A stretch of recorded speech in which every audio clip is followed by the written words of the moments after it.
La compétence.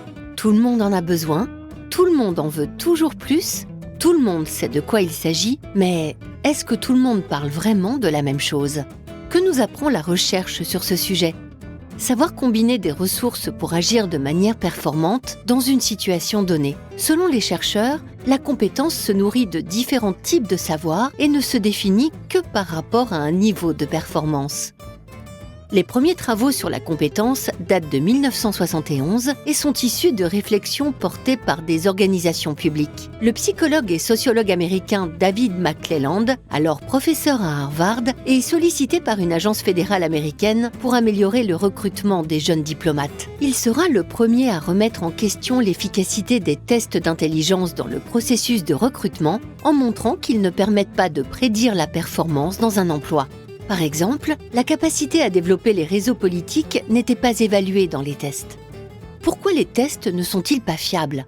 Parce que, démontre McClelland, la compétence n'est pas uniquement une question de personne, mais se situe au croisement entre l'individu et l'organisation.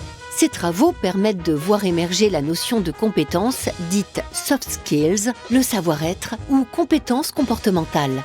McClelland bouleverse les méthodes de recrutement en introduisant des tests plus expérimentaux de mise en situation. Les années 70 ont donc marqué un véritable tournant dans l'histoire de la compétence. Avant 1970, le mode de fonctionnement des organisations est très standardisé.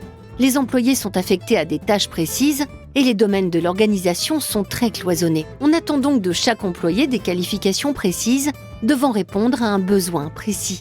Après 1970 et la remise en cause du modèle de production fordiste, la relation à l'usager, la manière dont on propose un service, devient plus important. La personnalisation et la flexibilité remplacent la standardisation.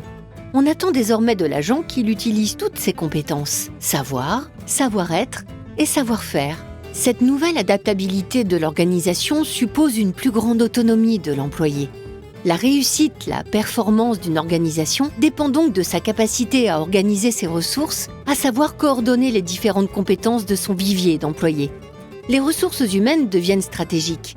En définissant des compétences clés, celles qui permettent à l'organisation d'être meilleure que les autres, et des compétences rares comme l'expérience, le jugement ou la capacité d'anticipation, les ressources humaines permettent ainsi de servir et d'accompagner l'évolution des organisations.